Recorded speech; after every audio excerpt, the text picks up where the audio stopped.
የተፈናቃይ ቁጥር በከፍተኛ ደረጃ እየቀነሰ ይገኛል። የሚረዳ ሰው እየቀነሰ ይገኛል። አሁን ባለኝ መረጃ አብዛኛው ክልል ማወጅ ይፈልጋል። ችግር ያለብን በትግራይ ክልል 400 ሺህ አካባቢ ተፈናቃዮች ይኖራሉ። እነሱ መመለስ አለባቸው ወደ ቦታቸው። በአማራ ክልልም ውስን ተፈናቃይ አለ፣ መመለስ አለበት ወደ ክልሉ። ሌላም ቦታ በውስን ቁጥር አለ። አሁን ተፈናቃይ ቁጥር ማሳደግ ትዝ ይላችሁ ከሆነ በትግራይ ጦርነት 1 ሚሊዮን ሰው አለቀ ብለው የትግራይ አካባቢ ሰዎች ነገሩንና እኛ ዝም አልናቸው። ያን የሚያክል ሰው ሊሞት እንደማይችል ስለምናውቅ። አሁን ደግሞ ራሳቸው ማን የቆጠረው አሉ። ውሸት ነው እኮ አሉ ራሳቸው ናቸው። አሁን ደግሞ ተፈናቃይ ልጅ ማጋነን አለ። ማጋነን ዋጋ የለውም። ያለውን ቁጥር አውቆ ወደ ቦታው መመለስ ግን ጠቃሚ ይሆናል። ይሄ ማለት ኢትዮጵያ በሚቀጥሉት 5-10 ዓመታት ከውጭ እርዳታ መቀበል ታቆማለች ያላችሁ እንደሆነ አታቆምም። ግን እኛም መርዳት ቢፈልጉ ደጋግ ሀገራት፣ ደጋግ ኩባንያዎች፣ ደጋግ ግለሰቦች ኢትዮጵያ ለመርዳት ቅን ልቦና ያላቸው ግን ስንዴ ከሚያግዙን ትምህርት ቤት ይገነቡልናል፣ ሆስፒታል ይገነቡልናል፣ ከጨከኑ መንገድ ይገነቡልናል። እሱን እንፈልጋለን። እኛ ይቅር ያልነው ስንዴውን ነው እንጂ የሚያግዘን አቅም ካለ ጠቅለን ከችግር እስክንወጣ አያስፈልገንም ማለት አይደለም። ሰዎች ግን የሚገርማችሁ ነገር ለኢትዮጵያ የሚናገሩት እርዳታ ቁጥር ትልቅ ነው። ከነሱ ውስጥ አንድ ሃይስኩል ለመገንባት ፍላጎት ያለው ግን አታዩ። ኢትዮጵያ የተከበረው ምክር ቤት መለመኛ ሆናለች። እነዚህ ኃይሎች ዓለም ላይ ወጥተው 40 ሚሊዮን 50 ሚሊዮን ኢትዮጵያ ተርቧል ብለው ከለመኑ በኋላ የሚያግዙት ግን 1-2 ሚሊዮን ነው። መለመኛ ነው የሆነው። ቁጥራችን ከፍ ካልተደረገ አይገኝም። ከፍ አድርጎ ተናግረው ትንሽዬ ይገኛል። እሱ ከሷ ውስጥ ደግሞ ምን ያክል ነው ይመጣል አላውቅም። መጨከን ይፈልጋል። አብረን ብንጨክን ጥሩ ነው። ብንጨክን ጥሩ ነው። ፖለቲከኞችም የሚዲያ ሰዎችም ብታስቡበት ጥሩ ነው። ይሄ የግል የምናምን የፓርቲ ጉዳይ አይደለም። እንደ ኢትዮጵያ ይበቃናል። ደግሞም እንችላለን። ዝርዝር ጉዳዩ ሲጠናቀቅ በጋራ የምናየው ይሆናል። አሁን እኔ ያለኝ ጉዳይ ግን ተረጅነት መጥፎ ካንሰር ነው። እየተረዳን በቀን 3 ከምንበላ በገዛ አቅማችን 2 በልተን ቢቀርብን ይሻላል። ከነ ክብራችን ብዙ ጣጣ በውስጡ አለበት። ይሄንን በማስተዋል ማየት መፍታት ከሁላችን ይጠበቃል ብዬ አስባለሁ። እዚሁ ጋር ሲዳማ አፈር በሚመለከት ክቡር ፕሬዝዳንቱ በንግግራቸው አንኳር ጉዳይ ስላነሱ አንዳንዱ ጉዳይ በእኛ እቅድ ውስጥ ያለ ቢሆንም ሁሉም ጉዳይ በንግግር መዳሰስ ያው እንደምታውቁት ያስቸግራል። በዚያ ምክንያት ያልተካተተ ቢሆንም ጉዳዩ ግን ይታወቃል፣ የተሰራበት ይገኛል። 7 ሚሊዮን ሄክታር ገደማ አሲዳማ አፈር አለ። ኖራ ማምረት ጀምረናል። እያከምን እነዚህን መሬቶች ወደ ምርት እንቀይራቸዋለን። ኢኮኖሚ አካባቢ ያለው ነገር ሲጠቃለል ኢትዮጵያ አሁን ዘመን መጥቶላታል። ሰማይ ተከፍቶላታል። በርና መስኮት ተከፍቶላታል። ያን ማየት አለማየት የየግለሰቡ ውሳኔ ይሆናል። በብዙ መንገድ ይህ ጊዜ የኢትዮጵያ ጊዜ ነው። የተዘነጉ ጉዳዮች የሚታወሱበት፣ ይቻል የማይባል ጉዳይ የሚሰራበት፣ ውጤት የሚታይበት፣ በታሪክ ተሞክሮ የማይታወቅ ጉዳዮች የተሞከረበት ሰፋፊ ውጤት እያየን ያለንበት ጉዳይ ነው። ለምን መጣ ያላችሁ እንደሆነ የእሳቤ ለውጥ አለ። አሁን ኢትዮጵያን የምንመራው እንደ ላዳ ሾፌር አይደለም። ኢትዮጵያን የምንመራው እንደ ባስ ሾፌር ነው። የላዳና የባስ ሾፌር ሁለቱም መነሻቸውን ያውቃሉ። ሁለቱም ግን መድረሻቸውን አያውቁም። የባሱ ከተነሳበት እስከሚደርስበት ጊዜ ድረስ ተሳፋሪው ቢዘናጋ አልፎ ይወርዳል እንጂ ባሱ አይታጠፍም። መቆም ባለበት ይቆማል፣ መሄድ ባለበት ጊዜ ይሄዳል። መጨረሻ ፌርማታ ሲደርስም ይዞራል። ትንሽ ቀርቶኛልና ቀጥል አይባልም ባስ። ላዳ ግን እንደሱ አይደለም። ሲጀምር ይጀምርና አይ ቀርቶሃል ቀጥል ይባላል። ወደ ቀኝ ነበር ግራ ገብተሃል ይባላል። ሾፌሩን የሚመራው ማን ነው? ተሳፋሪው ነው። ባስ የሚመራው ግን ተሳፋሪ የሚመራው በሾፌሩ ነው። የፈለገበት ቦታ የተወሰነበት ይቆማል፣ መጓዝ ሲገባው ይጓዛል። በህልም ነው የምንመራው፣ በመሻት ነው የምንመራው፣ በእቅድ ነው የምንመራው እንጂ ከግራ ከቀኝ እንደሱ አይደለም። ለምን ያላችሁኝ እንደሆነ አንድ መምህር ለተማሪዎቹ ህልማችሁን ጽፋችሁ ኑ ብሎ አስተያየት ሰጣቸው። ሁሉም ተማሪ ህልሙን ጽፎ መጣ። ከነሱ ውስጥ አንደኛው ተማሪ ግን እኔ ከተወሰነ ጊዜ በኋላ ከከተማ ወጣ ብዬ ሰፋ ያለ መሬት ገዝቼ ፈረሶች ገዝቼ መጋለቢያ ቦታ አዘጋጅቼ ሰዎች ከከተማ እየመጡ እንዲጋልቡ እያደረኩ ገንዘብ አገኝበታለሁ ብሎ በስፋት ህልሙን ጽፎ አቀረበ። መምህሩ ይሄ ህልም አይደለም ቅዠት ነው ብሎ ኤፍ ሰጠው። ለምን ሲለው ይሄን የሚያክል መሬትና ሀብት ከየት ታመጣለህ? ይሄ የማይቻል ጉዳይ ነው። አንድ እድል ሰጥሃለሁ፣ ነገ ህልምህን ቀይረ ጽፈና፣ ይሄኛው አይሰራም አለው። ኤፍ ሰጥቶት ተማሪው ገባ። ለረጅም ጊዜ አሰበ። ህልሜን ልተው ወይስ ኤፍ ልውሰድ አለ። አይ ህልሜን ከምተው ኤፍ ልውሰድ ብሎ ጨክኖ ልጁ ቀርቶ ከዛ ትምህርት ቤት ከሰራ በኋላ ከተወሰነ ዓመት በኋላ መምህሩ ተማሪዎቹን የፈረስ ግልቢያ ለማሳየት ከከተማ ወጣ ብሎ አንድ ስፍራ ሲሄድ ያ ያለውን ነገር የሰራው ሰውዬ የሱን ቦታ ነበር የሚጎበኘው። ተገናኙ መምህሩ ጋር። የሚታወስ ታሪክ ነው ታሪኩ። እና መምህሩ ምን አለው? ብዙዎቹን አትችሉም ብለን ህልማቸውን ሰርቀን ሽባ አድርገን አስቀርተናቸዋል። አንተ ግን ህልሜን አላሰርቅም ብለህ ህልምህን ይዘህ ይሄው ዛሬ የጎበኛው ነው አለው ይባላል። እኛ ህልማችን አናሰርቅም። የፈለገ ሰው ኤፊስት የፈለገ ሰው ኤፊስት የፈለገ ሰው ዲስት የፈለገ ሰው እዛ ይስቀለው የፈለገ ሰው ያውርደው። ህልማችን የኢትዮጵያን ብልጽግና እውን ማድረግ ነው።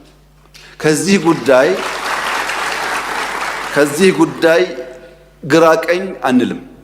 ለተከበረው ምክር ቤት በከፍተኛ እምነትና ኩራት ልገልጽ የምፈልገው ጉዳይ በ2032 የኢትዮጵያ ኢኮኖሚ ቢያንስ ከአፍሪካ ሁለተኛው ኢኮኖሚ ይሆናል። መንግስታትን ተቃርነው ተዋግተው አሸንፈው ላሸነፉት ሀገር ልማትና ዲሞክራሲ ያመጣ አንድ ሀገር የለም። አንድ ታጥቆ ይመጣል፣ ታጥቆ ይመለሳል።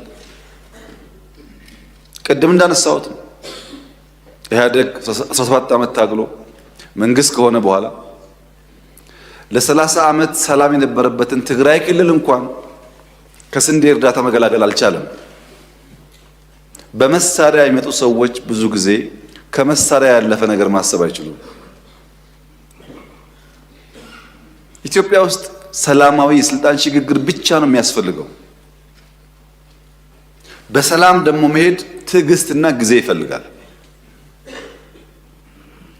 ትዕግስትና ጊዜ ከሌለ አስቸጋሪ ነው። እኛ እንደ መንግስት ምን ተከተልን ያላችሁ እንደሆነ አንደኛ ችግር አለብኝ የሚል የትኛውም ኃይል ጋር መወያየት ነው። ለምሳሌ ሸኔ ጋር ተወያይተን ከፊል የሸኔ ኃይል በሰላም ገብቶ ስልጣን ላይ የሉ አልተወያየንም። ከትግራይ ወገኖች ጋር ተወያይተን ከፊሎቹ ገብተው ስልጣን ላይ የሉ። እኔና ጌታቸው ረዳን በጋራ የሚያይ ሰው አሁን ይሄን መንግስት አይወያዩም ብሎ ቢያስብ አይገርምም?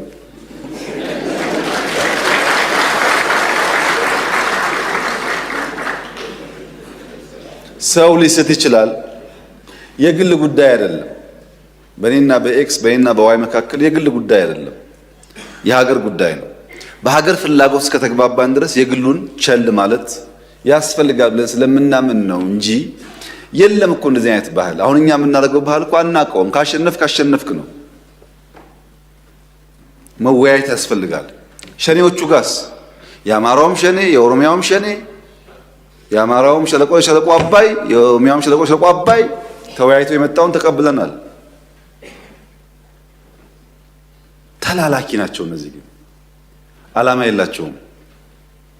ታገልኩለት የሚሉትን ህዝብ እየገደሉ ልማት እያደናቀፉ ማዳበሪያ እንዲሄድ እያደረጉ ታገልኩልህ ማለት ምን ማለት እንደሆነ እናንተ አስቡት። እኛ አሁንም ክፍት ነው ለመወያየት።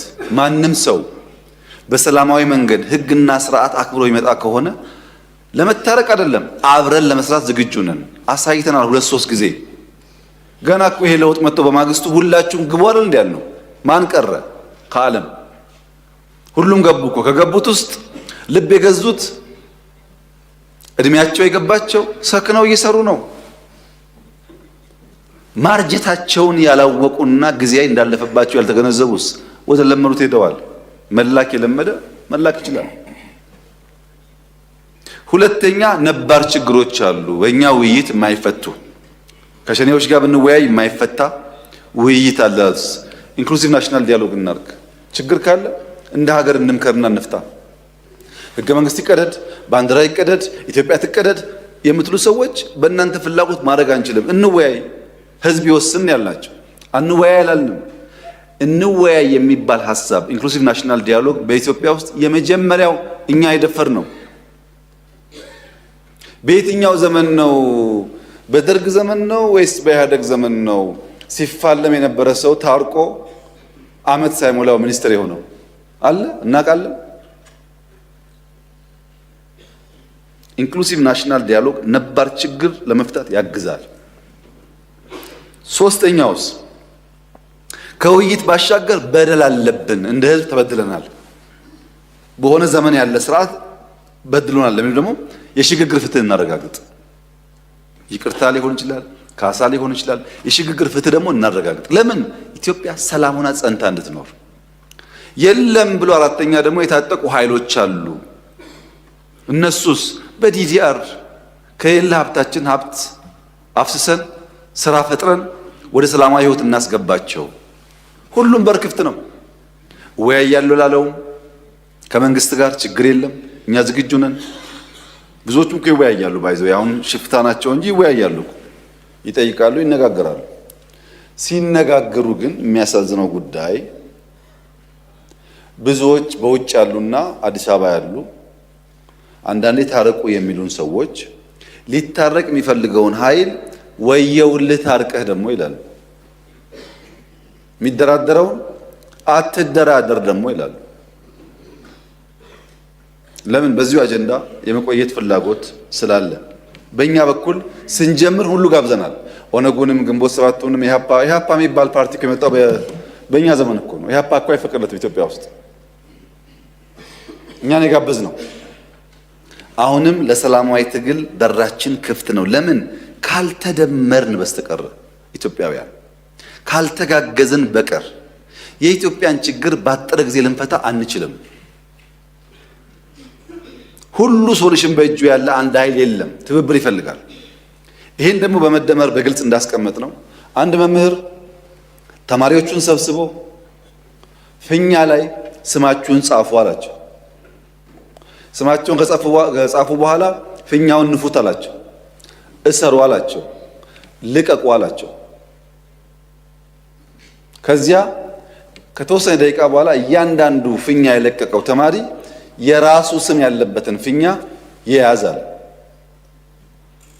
በርከት ያለ ሰው ነው። ፊኛው ተለቋል። አንዱ ሲይዝ ስሙ አይደለም ሲለቀው፣ አንዱ ሲይዝ ስሙ አይደለም ሲለቀው፣ ሲጫጫሁ 5 ደቂቃ አንድም ሳላገኘም ስሙን። አሁን ደግሞ ረፉ አላቸው። ፊኛው ይለቀቃል። ያገኘ ሰው ፊኛውን ከያዘ በኋላ ስሙን ያንብብ። ስሙ አቶ ታገሰ የሚል ከሆነ ለስታቸው ስጣቸው፣ አትወርውረው አለ።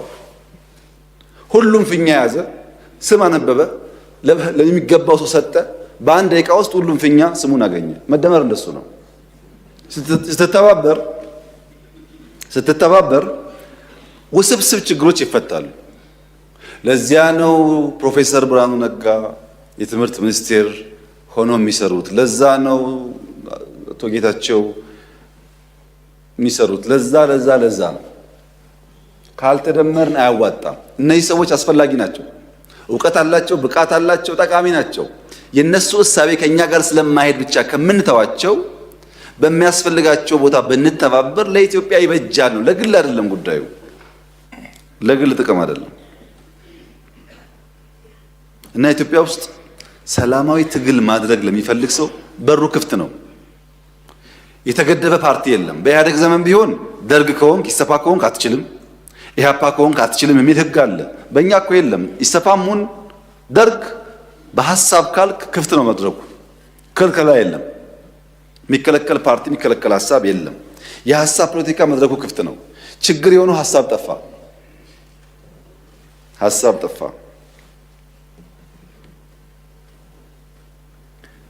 ሐሳብ መጥፋቱን ለማወቅ የነዚህን ባንዳዎች ውሎ ማየት በቂ ነው። ሰው እኮ ከፍሬው ይታወቃል፣ ባይናገርም ከፍሬው ይታወቃል። ውሏቸውን ስታዩ ዛፍ በፍሬው እንደሚያስታውቀው ሁሉ እነሱ ያስታውቃሉ። ለምሳሌ ፓርቲ የሌለበት ሀገር፣ ምርጫ የሌለበት ሀገር፣ ህገ መንግስት የሌለበት ሀገር፣ ወጣት የሌለበት ሀገር፣ ተስፋ የሌለበት ሀገር ተለጥፎ ለኢትዮጵያ ተስፋ ሊያመጣ የሚችል ሰው የለም። ከማን ነው የሚማረው? የእነሱን ዲሞክራሲ እንዳይል መንግስት አይታወቅ፣ ካቢኔ አይታወቅ፣ ፓርቲ አይታወቅ፣ ህገ መንግስት የለ፣ ምርጫ የለ። እዛ ተለጥፎ ስለ ምርጫ መጠየቅ አይገርምም ግን